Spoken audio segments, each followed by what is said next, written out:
karena film Batak, aku pengen banget karena bapakku tuh Batak banget kan. Jadi Batak dia merasa dia akan bangga gitu kalau anaknya main film borunya Batak main gitu. film Batak. Nah, waktu aku dipanggil casting aja udah happy banget tuh. Berdoa kita. Itu aku tuh setiap aku lari itu aku harus nanjak dulu, aku muterin itu kuburan.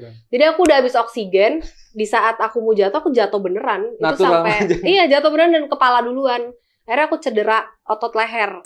Kayak natural aja, kayak udah tahu gue harus apa gitu. Rokok, terus aku cuma taruh rokok yang di sini.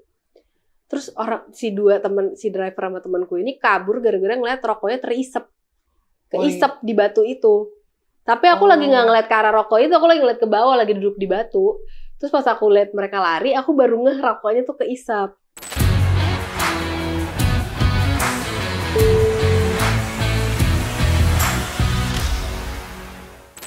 Hari ini aku kedatangan seorang wanita cantik, pintar, dan belakangan namanya tuh naik karena dia membintangi satu buah film. Tapi filmnya apa? Nanti kita bahas. Langsung aja, Natasha Siahaan. Tapi entar dulu, ini Siahaan. Ini Siahaan dari mana nih? Dari Bali GK apa dari Mumbai? Karena secara perawakan ya kan? Mana ada Siahaan perawakan Mumbai? Iya, memang dari kecil aku nggak ada yang percaya aku orang Batak. Nah, terus? Pokoknya selalu ditanya, ini orang India ya orangnya. Sampai kadang-kadang aku jawab iya aja, saking udah saking banyak yang nanya. Iya, aku Siantar, bapakku tuh Siantar. Oh, Siantar, anak Siantar Men. Siantar Men. Tapi untuk perawakan sendiri, dari siapa? Dari bapak, dari mama? Nah, itu nggak tahu, apa dipungut kali aku.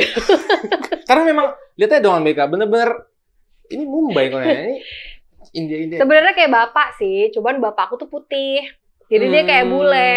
Sedangkan mamaku kan orang Jawa. Mamaku tuh kulitnya kayak aku. Nah, aku kayak mama kulitnya tapi mukanya kayak bapak. Kebalikan sama abangku. Aku punya abang mukanya kayak mamaku, kulitnya kayak bapakku. Oh. Gitu. Tapi kalau di sisi lainnya keluarganya mama tuh banyak yang kayak India mukanya. India. Oh. Jadi clear ya, tetap Boris Siahaan ini asli Batak ya, cetakan Batak ya. Ketemu tangan dulu. Pejabat. Oh, pejabat. Apa?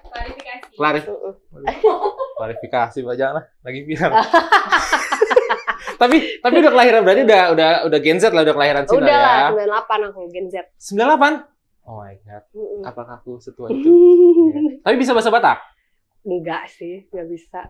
Tapi mau coba belajar kah atau secara ada, kalau ada nempel boru Siahaan itu kan ada boru Bataknya wajib. Iya. Wajib. Tapi karena bapakku kan masih suka ngomong Batak ya. Kadang-kadang mereka kalau ngomong rahasia juga ngomong Batak sama bapakku. Jadi aku familiar dengan, maksudnya bisa ngerti lah gitu. Tapi kalau di perkata-perkata gitu aku nggak bisa ngomong dan nggak bisa ngerti. Kecuali kalau udah denger kalimat gitu, oh ini ngomongin ini, ngomongin itu. Tapi kalau orang ngomong ya so far ngerti lah ya. Cuma untuk mengucapkan ya sama lah kayak aku juga. Kalau udah kelahiran sini rata-rata. Iya. Kalau orang ngomong tuh kita paham. Padahal aku lahirnya di Medan. Di Medan, anak Medan.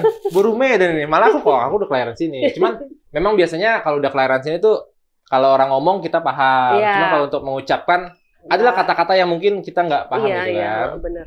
Oke, lebih dalam ini kan suka ngonten nih. Aku manggil apa ya? Kakak, Ito, atau panggil apa ya? Apa ya? Dek.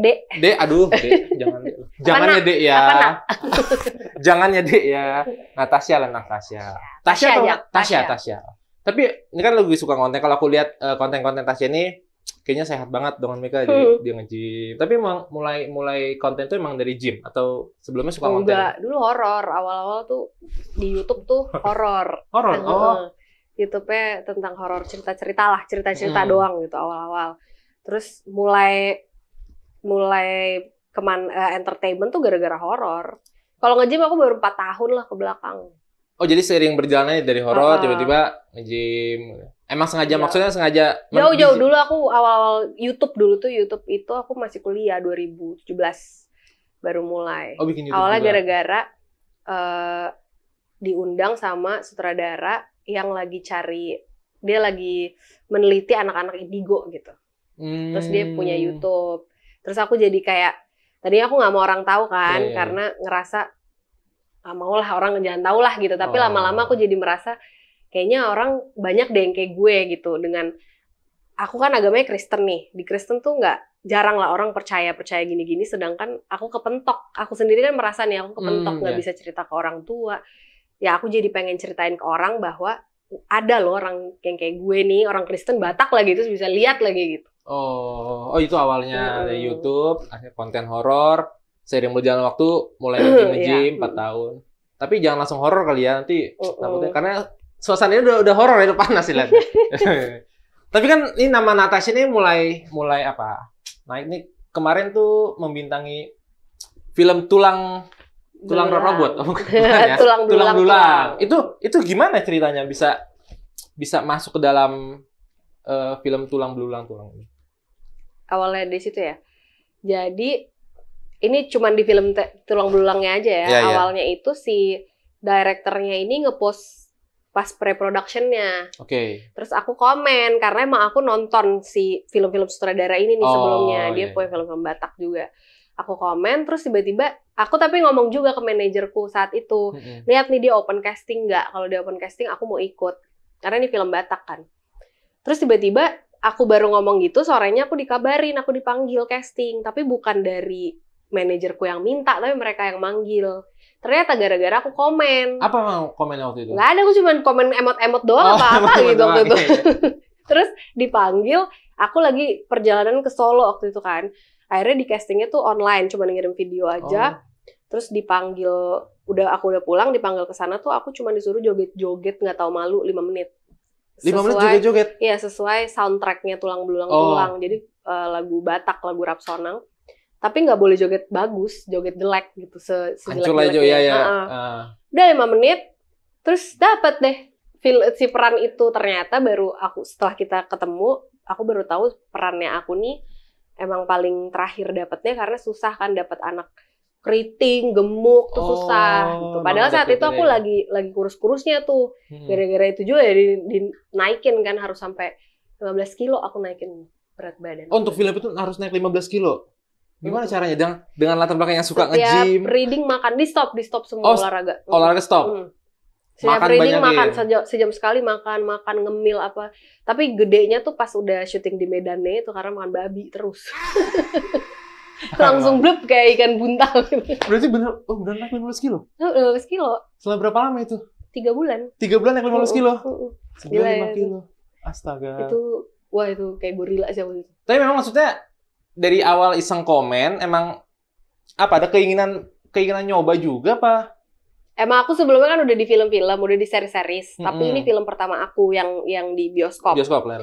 Film pertama. Nah, karena film Batak, aku pengen banget karena bapakku tuh Batak banget kan. Jadi dia merasa dia akan bangga gitu kalau anaknya main film Batak gitu. Nah, waktu aku dipanggil casting aja udah happy banget tuh. Berdoa kita udah gitu-gitu. Jadi pas dapet seneng banget, pas tayang apalagi. Langsung begitu dapet langsung kabarin orang bapak mama. Iya, selalu. Selalu itu. Mau casting mau apa aku selalu telepon dulu biar gitu. Tenang. Seneng lah bapak akhirnya. Tapi emang maksudnya kan udah series terus akhirnya ke film-film bioskop ini. Emang udah passionnya emang suka tampil. Iya, aku banci tampil sih dulu. Padahal aku pemalu. Padahal aslinya aku pemalu. Dari kecil tuh nggak berani kalau disuruh nyanyi gitu. Tapi seneng diliatin orang. Aku tuh seneng diliatin gitu. Tapi seneng tampil juga karena seneng tampil. Malu jadi sebenarnya pemalu juga, aneh juga nih. Jadi dari kecil emang udah pengennya mau ada di TV gitu kan ngomongnya. Tapi kalau disuruh nyanyi di depan orang aku malu. Jadi kayak otomatis diem gitu, malu. Tapi kalau lagi sama orang-orang yang aku deket nih, sama sepupu-sepupu apa semua, itu mereka udah tahu dari kecil tuh aku suruh mereka dengerin aku pura-pura diwawancara gitu. Jadi emang udah ada bakat dari dulu. Sering tampil ya. Nah pas udah kuliah kan bikin YouTube kan sendirian ya di kamar. Jadi berani ngomong tuh cuma sama kamera tuh berani. Tapi lama-lama ya jadi belajar kan, terbiasa lah ya. Ke TV mana ke TV jadi terbiasa dilihat orang, jadi ya udah. Nah ternyata berbeda kalau waktu acting, pertama kali acting tuh aku pikir aku akan malu gitu karena di belakang kamera itu kan banyak orang. Iya. Tapi aku nggak malu gitu. Aku bahkan tidak melihat mereka, kayak udah asik sendiri aja gitu lagi bermain peran. Akhirnya dari kecil emang tercapai juga bisa tampil depan dengan keinginan. Ya. Tapi waktu itu ada nggak kesulitan yang dihadapi pas proses film ini? Tulang belulang. Ya. Ada banyak, karena satu naikin berat badan. Sedangkan peran aku ini butuh fisik yang kuat karena banyak lari-lari. Kita naik gunung, turun gunung tuh lari-lari. Oh iya. Terus aku bawa peti, itu berat, petinya beneran berat. Aku harus sambil lari, tapi aku nggak boleh olahraga gitu. Jadi aku lama tidak. Tantangan juga ya. Lama nggak olahraga, terus badannya udah membesar, makannya udah sembarang.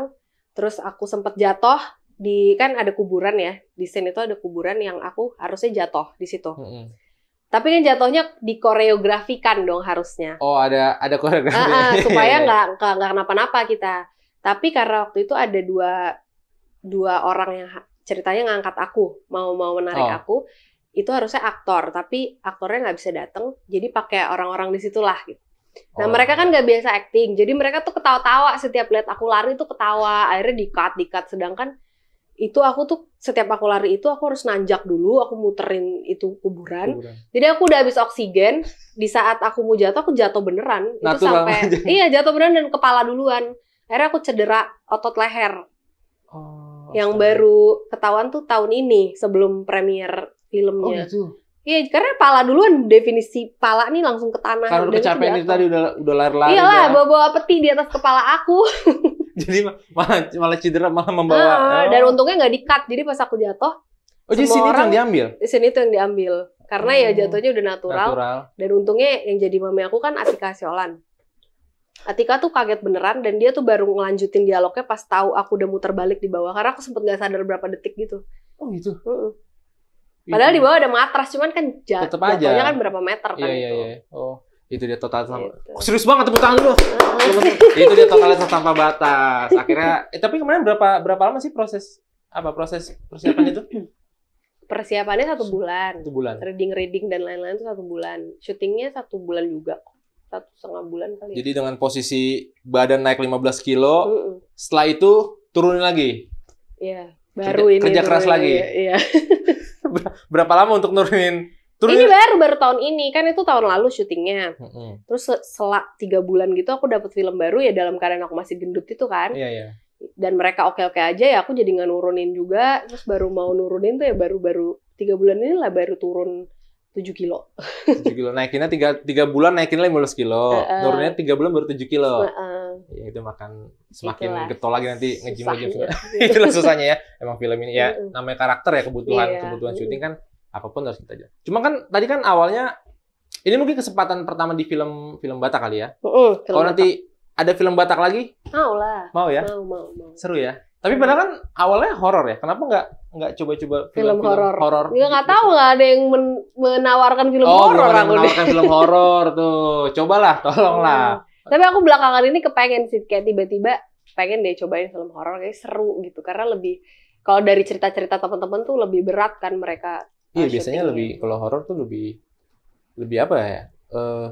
Menantang ya, double ya. Apa yang kita lihat di ini ternyata di sekeliling tuh lebih. Iya. Apalagi dengan basicnya Stasia ini bisa. Justru seru banget gitu. Pokoknya kalau ada film horor, sikat. Ada film Batak, ambil lagi. Cuman untuk kesan pertama film Batak seru lah ya, tulang belulang. Seru. Dinikmati. Seru banget. Ketemu orang-orang hebat lah, beradaptasi dengan. Nonton nggak tulang belulang kemarin? Hah? Tapi diundang, tapi nggak. Parah banget. Cut off. Tapi selain tadi kan udah banyak film-film series. Kalau pernah TV gitu, FTV gitu belum ya? Enggak. FTV sinetron enggak. Series dan film sih. Tapi udah pernah ada tawaran sinetron? Belum. Selalu film, selalu series. Series aja. Kadang-kadang kepetok dengan badan. Karena badanku ya mungkin ini stereotipnya orang ya, kalau di film tuh harus kurus, kecil gitu, nggak boleh yang berisi gitu loh. Itu lo nggak bisa bang. Ya, Marina ya nggak bisa.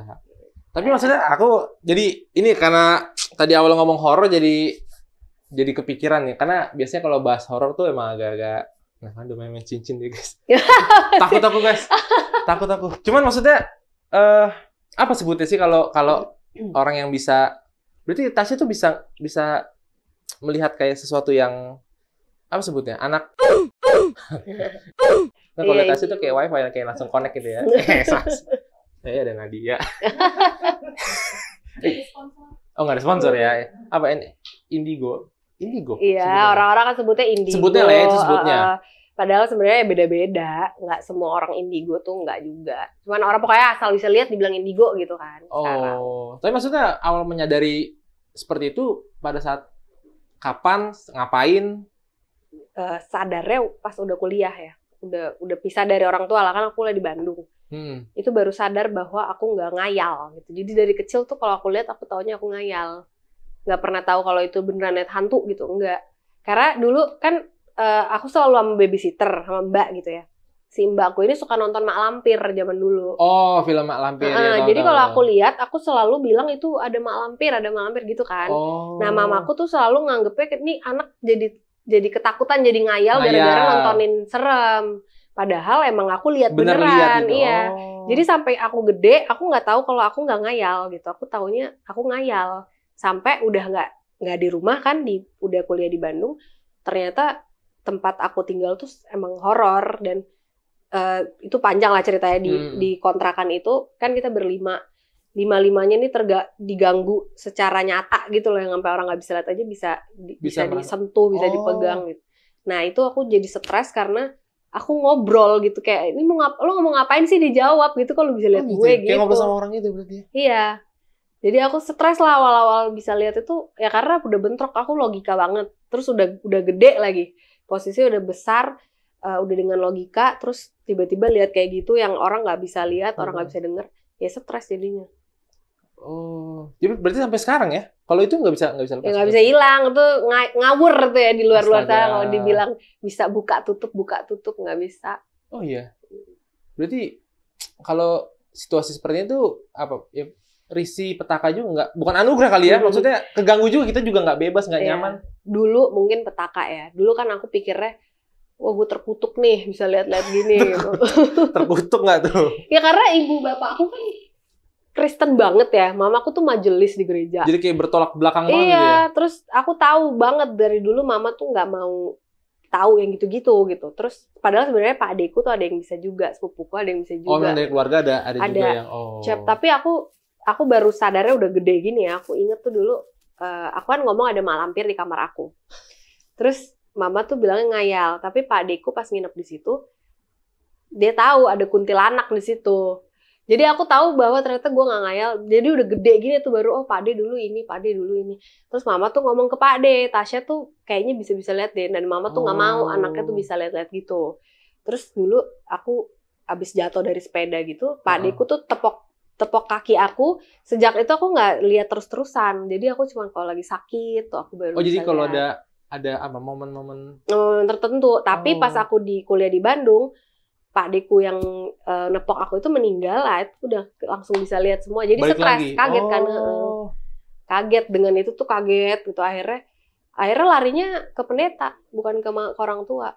Jadi sharing ke pendeta. Karena ya tuh jadi aku sotoy sendiri sih karena nggak tahu mau nanya sama siapa. Aku lihat YouTube lah, dulu tuh ada orang YouTube yang gitu-gitulah pokoknya. Iya. Akhirnya jadi bisa, kalau aku ikutin itu mungkin aku jadi salah arah gitu. Akhirnya aku teleponnya pendeta, aku nanya. Nah waktu itu dia bilangnya kalau itu bikin kamu stres ya berarti nggak bagus. Karena aku stres, aku nggak pernah tidur. Aku tuh tidur jam 4 kalau denger azan baru berani tidur karena baru denger orang berdoa kan. Oke, langsung ada apa? Kayak tenang gitu. Gitu ya. Karena aku merem juga lihat gitu. Jadi mau tidur tuh nggak bisa, takut. Dan aku tidur di rumah yang serem gitu kan, di kosanku dulu itu. Oh, double lah itu. Terus aku kuliah dulu pas lagi semester itu pagi terus. Jadi aku kayak orang gila deh dulu. Nggak pernah sisiran, nggak pernah apa, kayak udah orang gila, stres. Berapa lama itu ngerasain? 1 tahun. 1 tahun. Terus ternyata pendetaku ngomong ke mamaku. Tapi mamaku juga nggak nanya ke aku. Mungkin ya dibiarkan mungkin, dulu gitu. Sampai akhirnya aku disuruh pelepasan. Karena dianggapnya kan ini nggak bagus buat aku karena aku stres gitu. Aku mau tuh karena aku pikir udah ya gimana caranya nih biar gue nggak gila gitu. Terus didoain, itu tuh kayak ada yang jalan dari ujung kaki sampai ujung kepala aku. Kayak ada yang berjalan. Jadi pada gitu. saat yang mau pelepasan itu. Gitu. Jadi di saat berdoa itu ada yang kayak jalan, tapi dia mentok di kepala kayak gini gitu loh. Jadi sakit, kepala tuh sakit. Terus akhirnya aku cuma ngomong aku pusing. Terus pendetaku bilang udah kamu tidur berdoa. Ya udah dari situ kan aku jadi sadar kalau ini nggak bisa diapa-apain nih. Kalau gue stres mulu, gue nggak bisa ngapa-ngapain iya. gitu. Jadi mau nggak mau kan terima aja. Memang udah bisa begini ya udah terima. Nah semakin aku terima, semakin aku berdoa itu semakin kenceng lihat segala macam semakin kenceng. Gitu. Jadi kalau orang kan suka bilang apa belajarnya apa biar makin kenceng gitu. Sebenarnya berdoa aja terus itu udah makin kenceng. Iya. Oh gitu. Iya kasih. Ya kalau aku justru pengen bisa lihat gitu, nggak tahu kenapa ya. Maksudnya pengen gitu, cuman nggak ada yang bisa mendorong aku untuk bisa. Janganlah. Pokoknya sebenarnya minum. Ya, jadi selama setahun benar-benar bergejolak lah perasaan itu, udah stres segala macam. Oh itu berantem juga sama orang tua karena aku nggak ngomong aku bikin YouTube, terus ditontonin satu keluarga YouTube itu. Oh akhirnya tonton keluarga juga. Terus berantem lah sama orang, bukan berantem lah, berdebat lah sama mama bapak aku kan karena ya mereka juga nggak yakin ini bener nggak nih gitu yang kayak gini. Akhirnya dibawa ke pendeta yang lain, pendeta yang berbeda. Ternyata ya baik-baik aja. Aku tuh sampai gini dulu mamaku saking takutnya ya. Setiap nelpon aku tuh gini, jangan lupa berdoa. Saking dia takut aku mungkin udah nyembah apa gitu kan. Sampai aku tuh saking kesel digituin. Iya, tahu gue harus berdoa. Gue belum nyembah tiang sampai kok gitu. Oh iya. Iya saking ya namanya orang apalagi mama kan ini iya, kan jadi ya banyak yang bertolak belakang lah dari agama, terus ajaran apa semua bertolak belakang. Oh, tapi akhirnya ya sekarang udah jadi apa ya? Sekarang malah jadi berkat sih menurut aku karena aku banyak bisa bantuin orang. Bahkan waktu itu aku tanya pendetaku karena pertama kali aku bantuin orang tuh orang kesurupan. Jadi ada orang kesurupan di depan aku nggak tahu harus apa. Tiba-tiba aku ngeh aja gitu, kayaknya gue harus pegang dia deh. Oh itu keluar dari? Terus aku cuman pegang dia sambil aku berdoa Bapa Kami. Hilang gitu, kayak aku narik sesuatu aja gitu. Narik apa yang masuk ke dia tuh bisa aku tarik gitu. Nah terus aku ngomong sama si pendetaku yang lain lagi nih. Ternyata dia jawabannya, ya nggak apa-apa, itu tantangan kamu, gimana caranya orang tuh berterima kasihnya sama Tuhan, bukan sama kamu gitu. Karena yang nolongin lo tuh bukan gue, yang nolongin lo tuh Tuhan. Gitu. Oh gitu. Gitu. Seru ya. Cuma kalau Tasya lihat di sekeliling ini ada nggak selain muka-muka horor ini? Nggak ada. Nggak ada. Tapi kalau untuk sekarang masih apa? Mengalami gangguan-gangguan? Enggak sih, gangguan-gangguan udah enggak ya. Pokoknya itu setahun itu aja sih aku. Yang benar-benar fase terberat itu ya? Karena belum terima. Sebenarnya yang bikin tenang itu udah terima. Kalau udah terima, otomatis udah tahu lah mau ngapain. Terus lama-lama juga udah terbiasa ya. Ya, jadi udah biasa jadi udah kayak gimana. Ya biasa aja gitu kan. Iya. Kalau cuman hantu-hantu aja sih aku udah yang ya udahlah gitu. Tapi kalau yang serem itu kalau udah iblis. Nah, itu tuh yang itu beda lagi. Beda lah. Kalau ada di circle pertemanan yang kayak iblis ya. Circle pertemanan aku sih bagus ya. Bagus ya. Tapi saya bisa lihat ya kalau ada pertemanan yang kira-kira kurang bagus tuh. Entah ada iblis apa roh gitu. Iya, itu orang. Aku juga gitu. Ya kan? Aku akan menghindar otomatis gitu loh. Cuma kamu nggak bilang ke teman yang lain, ini kayaknya orang ini. Enggak. Cukup kamu yang tahu sendiri. Aja. Karena aku melihat buat diri aku ya. Jadi kalau aku nggak cocok ngeliat kamu, aku akan menghindar. Aku nggak mau terlalu dekat gitu. Iya. Nggak, karena zaman sekarang tuh lebih serem yang gitu. Kalau yang nggak nyata tuh ya udah biasa aja. Cuma kalau yang nyata depan kita ternyata di dalamnya kenapa-napa, nah itu kita langsung. Memang lebih serem manusia deh. Tuh, setuju salaman lu toh. Ran Besti. Gak ada klarifikasi ya. Ini enggak, aku tanya aja. Iya. Karena zaman sekarang kan lagi banyak yang gitu-gitu. Kayaknya luarnya tuh bagus, dalamnya kali. Kayak dipancing minum dulu. Oh gitu. Jadi kalau ke orang pun merasakan itu. Cuman enggak yang Tasya tuh enggak ke orang, jangan gini, lebih ke enggak. Diri sendiri aja. Iya, ngapain lah, aku juga sebenarnya nggak suka tuh orang-orang yang kayak, kamu dijagain sesuatu, di belakang kamu ada ini, terus di rumah kamu tuh ada hantu ini loh, tuh kayak menurut aku tuh nggak penting gitu, ngapain sih ngomong kayak gitu? Kecuali orangnya nanya gitu, kadang-kadang orang nanya aja aku males jawabnya gitu, lo pikir nggak capek gue ngeliat-ngeliatin rumah lo? Apalagi kalau ada orang yang, lo kayak di dalam tubuh lo ada yang salah. Iya, males nggak kalau digituin? Iya. Ya kan? Ya. Ada orang yang nggak mau tahu juga gitu. Jadi nggak tahan lah diri ini tuh kalau emang bisa tuh nggak perlu kita harus berkoar-koar orang lain harus tahu tuh nggak. Tuh, jadi nggak perlu orang berkoar-koar. Kalau ada temannya kenapa-napa, nggak usah ngomongin ke. Ada apa sih? Kita ganti apa hostnya? Kita ganti hostnya, aduh. Ya Tuhan. Jadi pokoknya apa yang Tasya alami tuh benar-benar, karena kan banyak juga orang yang tampil di YouTube, di media sosial tuh menganggap kalau orang seperti Tasya tuh apa yang Tasya rasakan lihat tuh bohong apa segala macam kan banyak juga kan. Cuman ya itu balik lagi ke orangnya, kalau dia berpendapat seperti itu ya terserah, apalagi karena dia nggak merasakan juga kan. Cuman intinya ke depan sekarang udah fine-fine aja lah ya, udah enggak. Iya, aku sih kebetulan aku orangnya cuek bebek ya. Kalau beda gini, tadi kan aku bilang jangan berkoar-koar. Tapi kalau emang kita lagi bertugas, kita lagi kerjanya, misalnya lagi syutingnya kan emang harus disuruh kita untuk melihat sesuatu di sekitar kita. Iya. Itu namanya bukan berkoar-koar, dia lagi kerja. Tapi kalau lagi di luar yang tidak ada konteks apa-apa, terus tiba-tiba, di rumah lu terus ada kuntilanak tahu, itu kan nggak penting. Oke, iya. Gitu. Terus kalau orang percaya atau nggak percaya, lah ibu bapak gue nggak percaya awal-awal gitu, apalagi orang lain peduli gue orang ngomong apa. Iya kan ya ada porsinya lah ya kalau karena kerjaan ya. Dan itu, memang yang gini-gini kan nggak bisa kita paksain orang percaya kita ngomong apa, karena kan nggak ada bukti. Betul. Nggak ada buktinya, kecuali tiba-tiba aku ngomong terus 5 menit kemudian terjadi, mungkin baru bisa percaya. Tapi kalau yang lain-lain ya aku nggak memaksa orang percaya juga sih, karena memang nggak ada buktinya. Nggak ada sesuatu yang bisa kita buktiin, cuma ngomong aja. Oh gitu. Nggak, karena dulu aku suka nonton film-film, bukan film sih, maksudnya acara-acara horor yang gimana gitu, acara dunia lain segala macam. Ya aku nggak tahu kalau yang tapi kalau yang itu bisa tertangkap kamera tuh bisa ya, benar bisa tertangkap kamera ya? Ya, sebagian. Oh, sebagian. Mungkin kalau zaman dulu ya kameranya kan masih zaman dulu dengan resolusinya. Iya. Mungkin bisa, tapi kalau sekarang akan jarang banget, kayak HP iPhone gitu tuh udah jarang, udah susah lah gitu untuk menangkap sesuatu. Karena aku jujur ya pengen yang gitu-gitu, maksudnya kalau orang suka yang gitu-gitu, cuman ya mungkin memang banyak orang yang suka padahal dia tidak ngalamin. Kalau ngalamin nggak jadi suka. Aku percaya ada hal itu, cuman jangan sampai diganggu. Cuma aku penasaran, kayak pengen lihat juga gitu. Kalau mau lihat harus siap diganggu. Oh iya. Justru karena aku nggak bisa lihat kali, jadi kayak jangan ganggu dong. Jadi penasaran, gitu. Iya. Jadi pengen gimana sih rasanya, gimana sih bentuknya gitu. Karena aku malah banyak melihat yang bisa aku lihat, tapi dia sering ganggu-ganggu gitu. Beda ya, beda konteks ya. Jadi nggak konsen gue. Ya pokoknya. Ganggu sama itu ya, daripada ganggu sama iblis. Kenapa? Kayak iblis. Kayaknya mending diganggu iblis sih.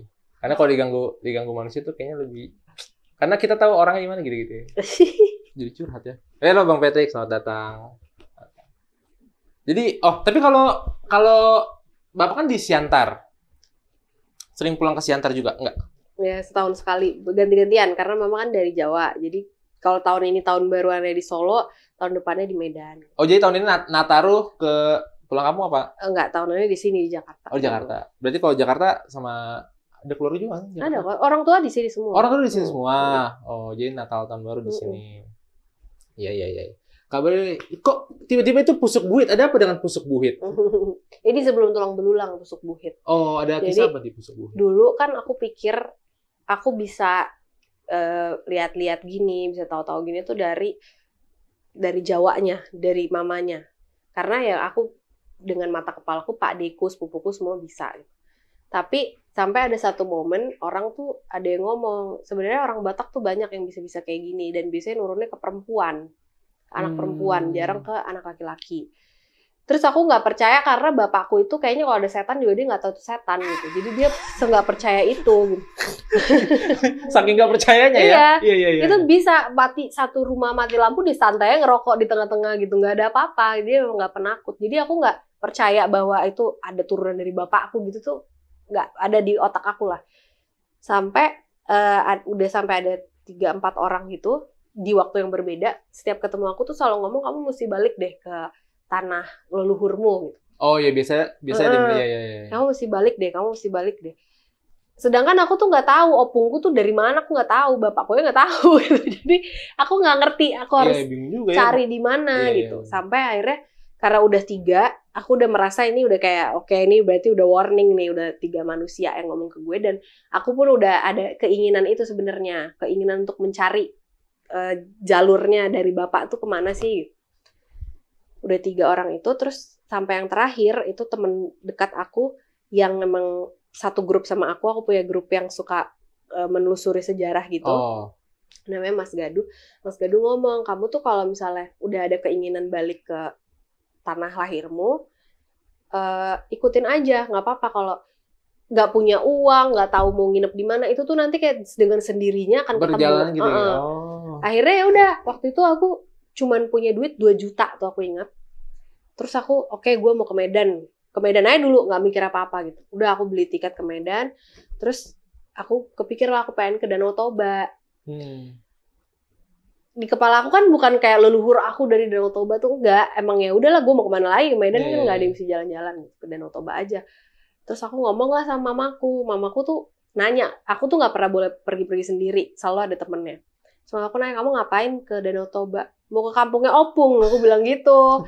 Padahal kampungnya Opungku kan nggak di situ, setahu aku.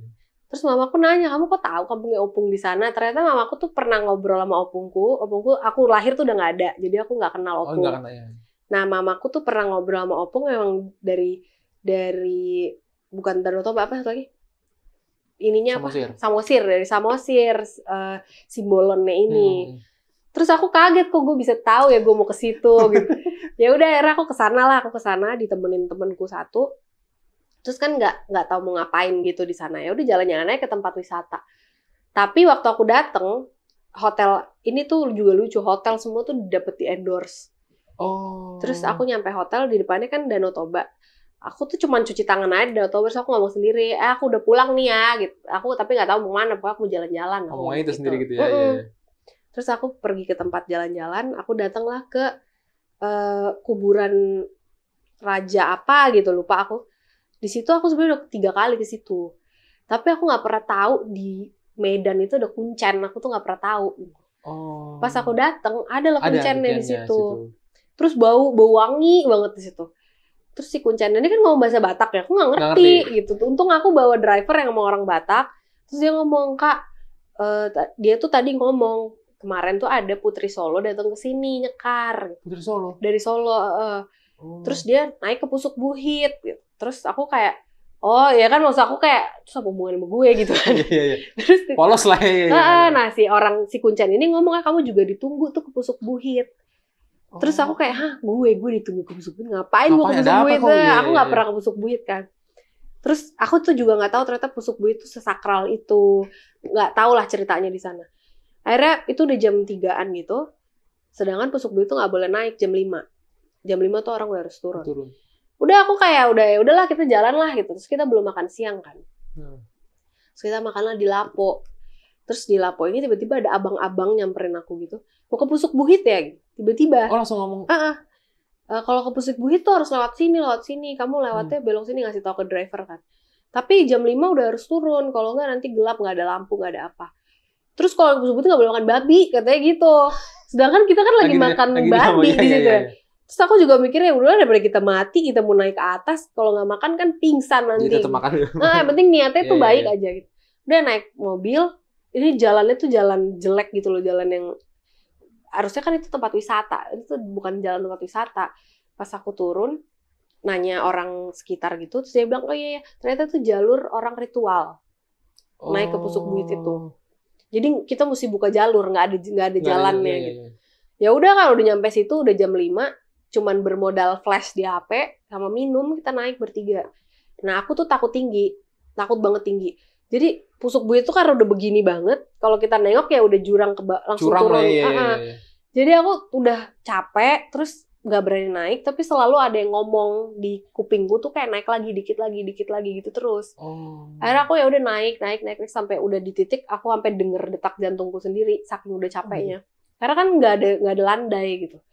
Akhirnya aku cuma duduk, terus aku ngomong sendiri, gue udah gak kuat nih, gitu. Mau kemana? Lagian kayak Pusuk Buhit itu kayak gak ada ujungnya gitu loh, semua kan bukit. Mau kemana ujungnya? Terus ada yang ngomong tuh, opung-opung laki ini cuman ngomong, naik lagi sampai ketemu batu kembar. Ada batu kembar gitu. Terus aku suruh driverku naik dulu, lihat ada gak batu kembar gitu. Ternyata ada, tapi agak jauh gitu. Ya udah naiklah aku ke batu kembar itu, terus aku ngerokok di situ. Kayak natural aja, kayak udah tahu gue harus apa gitu. Rokok, terus aku cuma taruh rokok yang di sini. Terus si driver sama temanku ini kabur gara-gara ngeliat rokoknya keisep di batu itu. Tapi aku lagi nggak ngeliat ke arah rokok itu, aku lagi ngeliat ke bawah, lagi duduk di batu. Terus pas aku lihat mereka lari, aku baru ngeh rokoknya tuh keisap. Terus aku tahu ya, terus muncul kan yang ngisep nih siapa. Nah terus di saat dia di situ, aku pikiran ngomong Batak nih, gue nggak ngerti kan. Jadi aku diem aja ngeliatin dia. Tapi dalam hati tuh, aduh gimana ya, gue kayak nggak sopan gitu kalau diem aja. Tiba-tiba ya dengan bahasa, bukan dengan bahasa ya, itu kayak dari hati ke hati ngomongnya. Dia tuh cuman ngomong.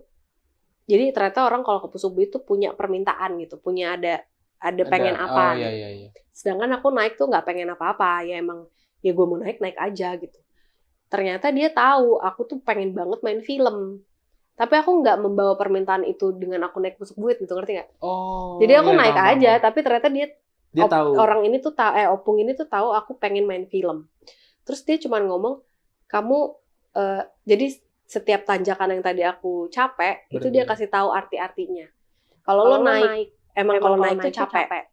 Tapi kalau lo turun sekarang, ya cepet turunnya gitu. Tapi kalau capek, istirahat dulu, naik lagi pelan. Naik lagi sampai udah di titik udah nggak sanggup, lo tuh turun akan lama gitu. Karena udah di atas nih gitu. Jadi jangan takut untuk naik terus walaupun capek. Terus sabar dulu, karena film pertama kamu itu nanti di tanah ini gitu. Ngomongnya gitu. Sudah, aku kan lupa omongan itu. Terus aku turun, aku pulang, sampai setahun kemudian aku dapet film Tulang Belulang. Terus itu syutingnya kan di Samosir, di Danau Toba. Nah pagi-pagi itu udah berapa lama hari syuting ya, aku dikabarin lah drone tuh jatuh di Pusuk Buhit. Oh drone? Pas lagi proses itu? Drone-nya jatuh, hilang semua lah ininya, memorinya. Terus aku ngomong ke saudara aku kan, kenapa nggak bawa gue sih? Kalau bawa gue nggak jatuh tuh, aku bilang gitu. Oh gitu. Terus pas aku di jalan, aku baru inget, waktu itu gue ke Pusuk Buhit tuh dia ngomong gini ya, film pertamaku tuh aku akan di tanah ini gitu. Iya. Ya kan bener, aku film itu Tulang Belulang tuh film pertama layar lebar aku, dan aku balik ke situ gitu, syutingnya di situ. Gitu. Oh, bisa banget. Ternyata dari cerita panjang itu beneran ya, minum ya. Ternyata itu bener. Terus apa kabar driver sama yang kabur itu kemana tadi? Dia dua orang itu kemana? Nungguin 1 meter di bawah. Takut. Oh jadi memang drone itu jatuh pada saat proses itu jatuh. Proses syuting Tulang Belulang hilang. Karena emang katanya nggak boleh lah di sana apa gitu. Oh. Emang ternyata di Pusuk Buhit itu tempat bener-bener spiritual gitu lah. Sakral banget ya, sampai jalannya itu yang tadi dibilang, padahal dia wisata rusak, tapi ternyata itu emang jalur orang ritual, berbeda sama jalur orang wisata gitu. Tapi kan aneh, yang ngasih tahu aku jalur itu kan orang yang di Lapo yang aku nggak kenal. Tiba-tiba dia nyamperin, kamu lewat sini gitu. Oh, makanya tadi dibilang mau ke Pusuk Buhit ya. Terus ditambah Tasya naik aja, nggak ada keinginan apa-apa. Padahal di situ tempat biasanya orang pengen minta apa gitu kan. Dan waktu aku mau naik itu ada politikus baru turun itu dari situ. Yang sangat terkenal. Apa itu politikus? Minta apa dia ya? Minta apa itu? Mungkin bisa di-spill. Oh gitu. Jadi setahun kemudian barulah. Nah, jadi aku inget juga sih Mas Gaduh itu bilang kan, kalau kamu emang udah niat tuh nanti dikasih tahu aja jalannya, kamu mau kemana. Ternyata kan bener, aku dikasih tahu aja. Oh kamu disuruh ke Pusuk Buhit, nggak tahu Pusuk Buhit mau ngapain, tiba-tiba ada yang ngasih tahu ke sana ke sini. Gitu. Itu dia hebatnya, makanya. Itulah kalau jadi ada punya spesialisasi gitu ya. Coba Sakti kamu ke Pusuk mana gitu. Oh, spesial. Oh iya, pengennya sih. Tapi itulah kisah-kisah yang jadi bahas horor kita ya. Memang ya pokoknya itu jadi satu kisah, satu inspirasi yang Dongan BK juga ternyata di balik Tasya ini kegiatannya ternyata ada pernah mengalami hal-hal yang seperti itu, dan ternyata di balik syuting Tulang Belulang itu banyak kisah-kisah yang kita nggak tahu dia jadi tahu gitu.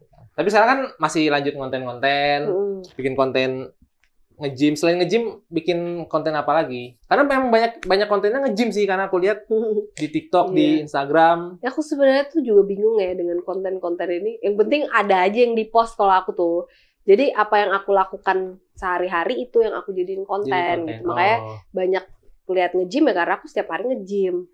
Terus aku lagi seneng sama outfit ya, aku bikin outfit gitu aja. Gitu. Endorse gym masuk. Lah kan bener kan kalau angkat-angkat biasanya ini dikasih baju-baju gitu, Iya. gitu kan. Karena ya kurang lebih banyak sedikit aku tahu Tasya ini ada Ito Burtomi juga ya. Ito Uli kan juga Uli, Jadi kalau Marina mungkin kalau mau nge-gym bisa dimulai, mungkin dapat ada baju-baju swimming loh. Baju-baju mana? Oh, pokoknya kalau Tasya lagi bikin apa ya dikontenin. Jadi kayak nggak yang harus khusus harus, konten ini fokus ini enggak ya. enggak. Jalan go aja gitu ya. Sesenangnya hati aku aja lah. Sesukanya hati ya. Iya. Apa bahasa bahasa Inggrisnya tuh kalau Let it flow. Let it flow. Let it flow. Let it flow. Itu let it go ya. Oh, let it flow. Udah ganti ya? Oh iya.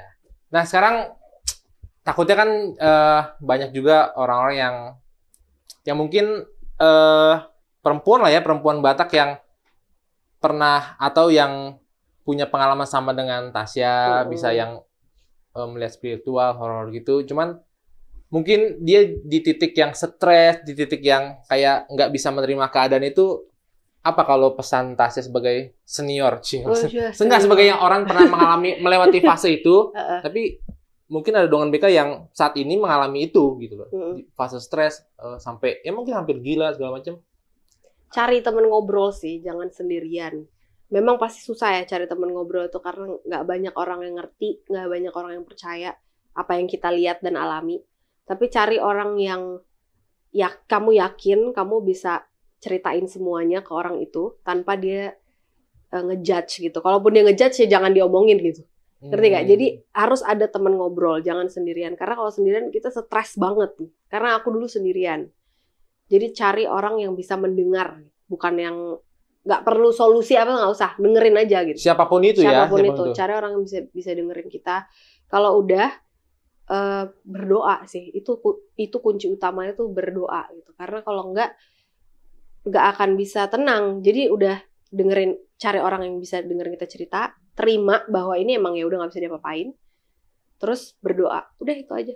Gitu aja ya. Karena itu pasti dilewatin tuh stres-stresnya itu. Karena fase-fase itu akan. Ya karena itu fase kita tahu bahwa mau ke kanan apa ke kiri. Dan itu hanya orang yang bisa, yang ngalamin, yang tahu kanan kiri itu apa. Oh, dan itu nggak bisa dilawan ya. Pokoknya jalaninnya maju terus aja ya, nggak bisa dilawan, nggak bisa lu coba. Ya nggak bisa lu lawan lah. Nggak bisa, iya. Karena aku cerita sama sepupuku yang memang udah duluan dan bapaknya itu adiknya mamaku. Bapaknya ini lebih terbuka lah pikirannya soal orang anak bisa lihat apa. Waktu aku ceritain aku pelepasan terus ada yang jalan dari ujung kaki sampai ujung kepala. Tapi nggak bisa keluar gitu. Terus sepupuku nih ngomong, iya itu kalau keluar lu mati. Itu kan nyawa lu gitu. Orang itu bawaan dari lahir mau diapain gitu. Gitu.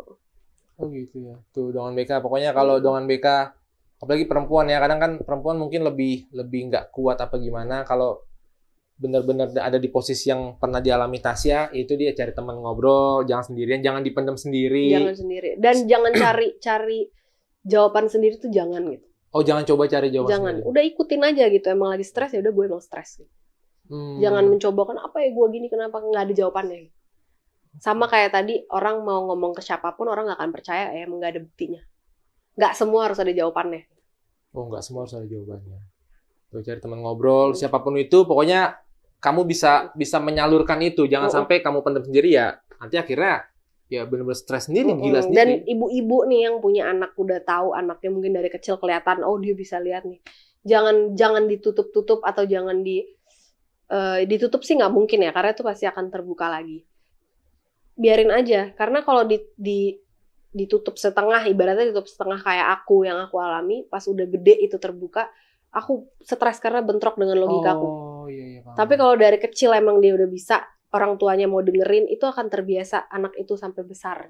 Jadi dia nggak kaget lagi. Dan dia tahu tempat curhatnya ada orang tuanya. Oh, iya. Dan jangan lupa pokoknya ya balik lagi, kita harus berdoa juga kan. Berdoa ke Tuhan ya, semoga nanti kita sendiri tahu kanan atau kiri, dan itu kita tahu tuh kanan kemana, kiri kemana. Pokoknya itulah, jangan sampai kalian stres akan hal ini. Karena kita lihat Tasya udah boleh bangkit, naikin badan lagi 7 kilo. Tapi kedepannya ada yang mau Tasya bikin kah? Kerjain atau mau bikin konten apa, atau mau mengerjakan sesuatu? Bisnis nggak sih kamu? Kamu jalan bisnis nggak? Kenapa? Belum aja. Biasanya kan kalau Gen Z kan lagi seneng berbisnis ya. Bisnis, bikin usaha. Ada kepikiran sih, tapi belum berjalan. Tunggu modalnya lebih besar lagi dulu. Modal. Kalau udah ngomongin modal. Makanya aku mau film-film baru nih. Oh, film-film baru. Film baru. Tapi maksudnya mungkin dari outfit kan lagi bikin outfit, bikin bisnis clothing. Kalau cewek-cewek gitu. Pengen lah ya pokoknya ya. Iya, dipikirkan. Aku tapi lebih senengnya buka warteg gitu. Aku nggak suka suka bikin baju. Baharoy. Iya, warteg Baharoy. Kayaknya enak ya buka warteg, buka warung gitu yang banyak. Oh, dan ramai terus kayaknya kalau warteg. Iya. Aku sih nggak tahu, ya semoga sih. Aku juga punya rumah makan, Lapo. Iya ya. Lapo. Nggak mau buka Lapo? Ah, mau sih. Lapo Tasya. Tentu yang makan yang waktu itu ngasih tahu ke Pusuk Buhit. Ketemu lagi katanya. Ketemu lagi makan di sini kan. Oh iya. Itu tadi maksudnya kok jadi bahas horor kita hari ini ya? Tapi nggak apa-apa lah ya. Memang aku tuh selalu dibahasnya horornya aja terus. Iya, maksudnya ya memang karena aku nggak banyak ketemu orang yang langsung tatap muka gini soal bahas-bahas soal horor. Karena kehidupanku juga udah horor dari rumah tangga, pertemanan, bapak ibu. Ya pokoknya apapun yang dilakukan Tasya ke depannya, mau bisnis, mau usaha apapun, ya dilancarkan Tuhan. Ya semakin menginspirasi. Banyak anak-anak muda Gen Z lah ya. Gen A. Pokoknya di dalam pertemanan, dalam apapun, kalau melihat yang tapi presentasi itu kalau ngelihat teman yang gimana ya nggak usah ngomongin ke orang lain. Jadi cukup kita aja yang tahu. Nggak, itu pesan penting karena ya, itu penting kan, karena zaman sekarang kan pertemanan tuh sensitif gitu loh. Ntar dibilang dan itu kayaknya lewat lintas generasi sih, bukan Gen Z doang atau. Oh iya. Pokoknya lingkup besar lah. Nggak usah lah, udah mulutmu jangan keluar. Fokus aja karir sendiri gitu. Jangan jadi kayak bikin circle apa segala macam. Ini curhat ya lebih. Iya, ya Tasya, kita doakan pokoknya ke depannya lancar terus, apapun yang dikerjakan. Bisnis, kalau ada rencana bisnis bisa tercapai, terwujud, karena banyak loh yang bisa dilihat dari Tasya, cantik, sehat, pintar gitu kan. Jadi pokoknya Tuhan berkati segala macam. Oke, dengan Mika, muliate, ini pembicaraan saya dengan Tasya Syahaan. Nantikan lagi bicara saya. Horas. Horas. Bye.